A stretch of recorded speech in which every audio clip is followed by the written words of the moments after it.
Shalom a todos, bem-vindos ao canal Ouça a Torá. Vamos continuar o Midrash da Parashá Kedoshim. As 3 mitzvot de deixar parte da colheita para os pobres. Ser fazendeiro sempre foi um trabalho pesado. Na época do Beit HaMikdash, todo o trabalho do campo era feito de forma manual. A fim de entender as próximas 3 mitzvot, imagine que você é um dos muitos fazendeiros que vivem em Eretz Israel. Na primavera, você se levanta antes do sol nascer. Depois da reze e de uma refeição rápida, você começa a preparar os campos para o plantio. Primeiro, as pedras e ervas daninhas devem ser removidas, a terra deve ser revolvida e preparada. Após semanas de trabalho árduo, você finalmente consegue plantar suas sementes no solo. Então você espera e imagina: será que as sementes brotarão? Será que Hashem enviará chuva suficiente? Haverá bastante luz do sol? Hashem manterá a plantação livre dos gafanhotos e de outros insetos prejudiciais? Todos os dias você reza para Hashem. Você pede a Ele que faça com que as suas sementes cresçam. Você reza não somente por você, mas por toda a sua família. Sem os grãos que você plantou, sua família não terá o suficiente para comer. Depois de vários e longos meses, a espera termina. Os campos de grãos estão repletos, como um mar de ondas douradas balançando ao vento. Você finalmente está pronto para começar a colheita e ver o resultado do seu trabalho. Mas primeiro você reúne seus trabalhadores e lhes dá as instruções especiais. Tomem cuidado, não colha os grãos nos cantos de cada campo. Hashem nos disse para deixá-los para os pobres. A mitzvah de deixar os grãos no canto do campo de cultivo é chamada de PA. Você deve deixar PA em cada um de seus campos. Você não pode deixar 2 peot em um campo e nenhuma em outro. Quanto da colheita você deixará? Bem, depende. Se você for generoso doador de tzedakah, você dirá aos seus funcionários: deixem aproximadamente a 40ª parte da colheita.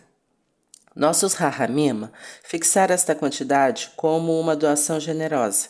No entanto, se parecer a você que isto é muito a ser doado depois de tanto trabalho, você pode deixar a 50ª parte da colheita. E os Rahamim ensinaram que você ainda cumpre a mitzvah de deixar apenas a 60ª parte, mas neste caso você é considerado um avarento. Como você está compartilhando sua colheita com os pobres, conforme Hashem ordenou, esta é verdadeiramente uma colheita alegre. Todos agora estão felizes, inclusive os pobres. Um judeu não pode dizer: eu deixarei que apenas meus parentes ou amigos pobres recolham minha PA. Eu não quero estranhos. Qualquer judeu pobre pode recolher a PA.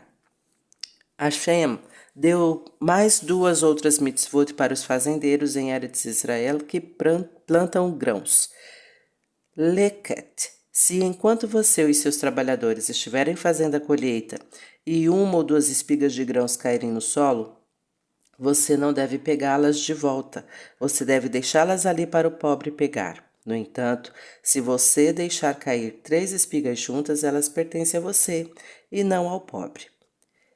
Shirecha. Depois de cortar as espigas, você e seus trabalhadores as amarram em feixes. Você coloca os feixes no caminhão e os leva até o celeiro. Pode ser que você se descuide de um feixe e deixe no campo. Se mais tarde você notar que um feixe foi esquecido, você não deve retornar para pegá-lo. Ele pertence ao pobre. Esta é a mitzvah de Shirecha, esquecer um feixe. Se você tivesse um vinhedo em Eretz Israel, você também teria de deixar PA? A resposta é sim.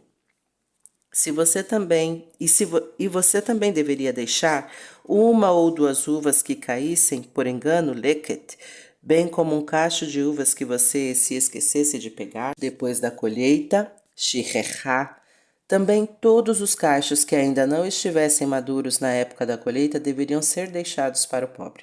Se você tivesse um pomar de oliveiras, você também deixaria PA? Sim, deixaria.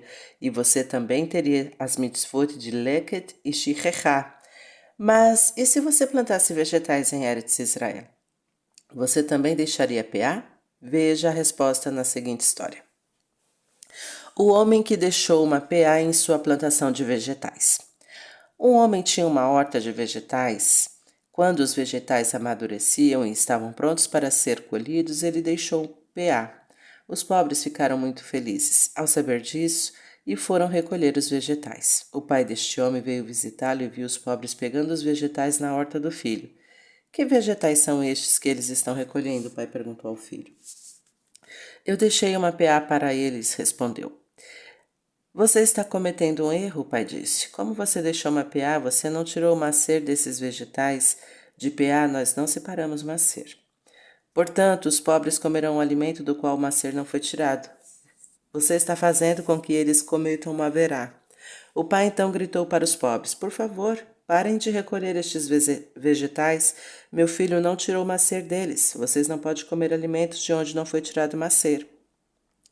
Venham comigo, eu darei a você o dobro de vegetais dos quais o macer foi tirado, como presente. Somente não peguem desta PA. O filho entendeu que havia cometido um erro e não mais deixou uma PA em sua horta de vegetais. A Torá nos adverte várias vezes sobre não roubar. Parashat Kedoshim possui várias mitzvot que nos proíbem de roubar. Eis algumas delas. Não roube, porque esta mitzvah vem logo em seguida a mitzvah de deixar parte da colheita para os pobres. Como as duas estão conectadas? O dono de um campo é advertido. Se você possui um campo e é muito mesquinho para deixar uma PA, você está de fato roubando comida dos pobres? Não roube. E as pessoas pobres também são avisadas.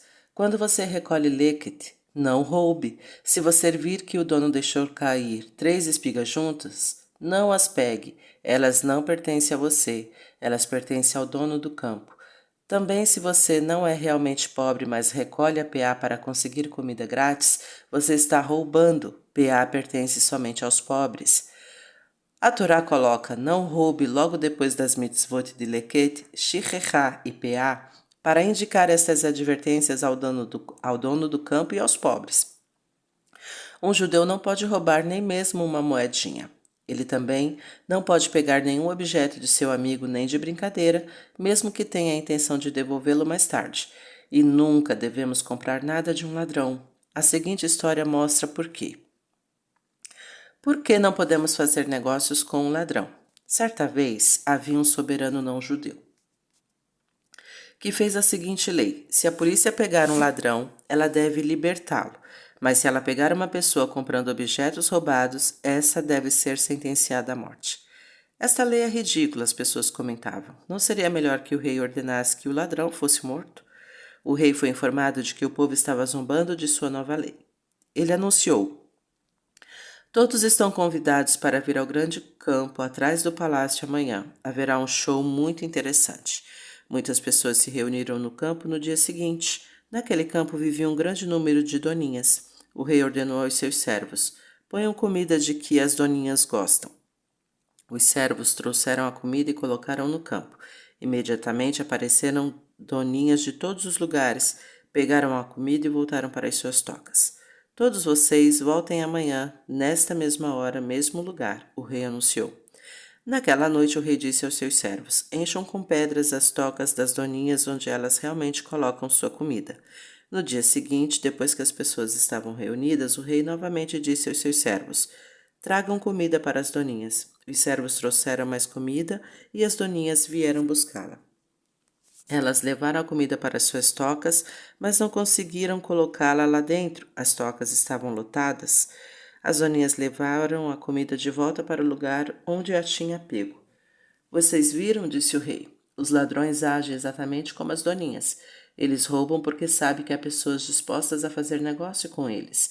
Mas se eles souberem que ninguém comprará sua mercadoria roubada, eles pararão de roubar. Portanto, eu estou punindo todos aqueles que negociam com ladrões. Eles encorajam os ladrões a roubar. A Torá nos adverte: não roube. E também é proibido fazer qualquer transação com um ladrão. Não negue e não minta. A Torá fala: se você roubou algo, não negue isto dizendo: eu não roubei. Admita seu roubo e faça techuvá. A Torá também ordena: se alguém der a você dinheiro para guardar como garantia, ou um empréstimo, ou se você achar o dinheiro de uma pessoa e ela pedir que você o devolva, não minta dizendo: eu nunca recebi isto. Não jure em falso. Se uma pessoa der a você dinheiro para você guardar e depois você negar isso, ela poderá dizer: vamos para o tribunal e você jurará que não está com meu dinheiro. A Torá adverte: não jure em falso, que você não está com o dinheiro. Não retenha o dinheiro que pertence a outra pessoa. Se seu amigo emprestar dinheiro a você, ou ele der uma quantia para você guardar para ele, não use truques ou força para ficar com o dinheiro.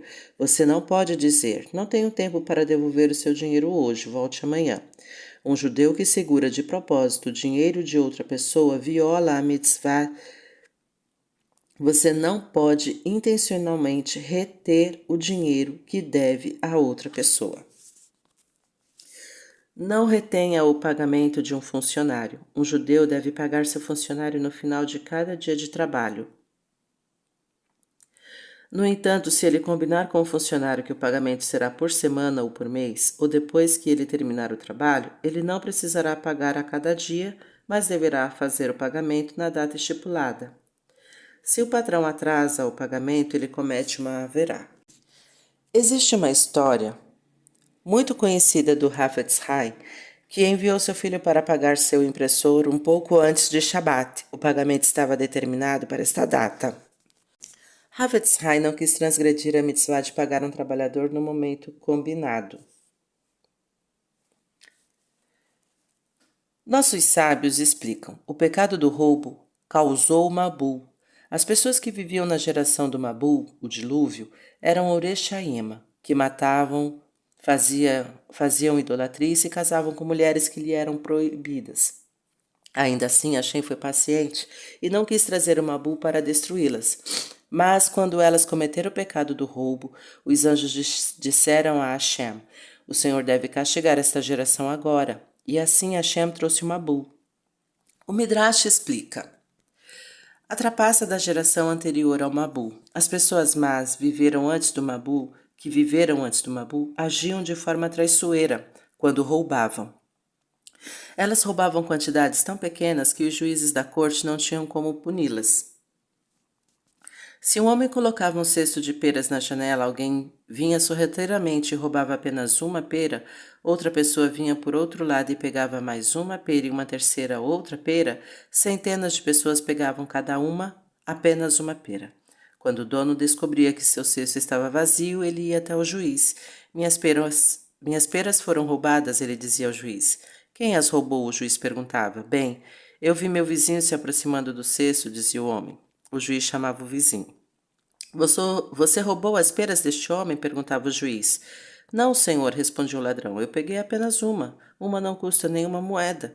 O senhor certamente não pode me punir por roubar apenas uma pera. Cada ladrão contava ao juiz a mesma história. Desta forma, as pessoas que viveram antes do Mabul eram espertas demais para serem punidas pela corte. No entanto, Hashem as castigou por seus roubos. Ele trouxe o dilúvio que destruiu todas elas. Vamos continuar em outro momento. Tá gostando do conteúdo do canal? Então curta, comenta, compartilha. Ainda não é inscrito? Se inscreve, ativa o sininho e fica por dentro das novidades. Shalom a todos!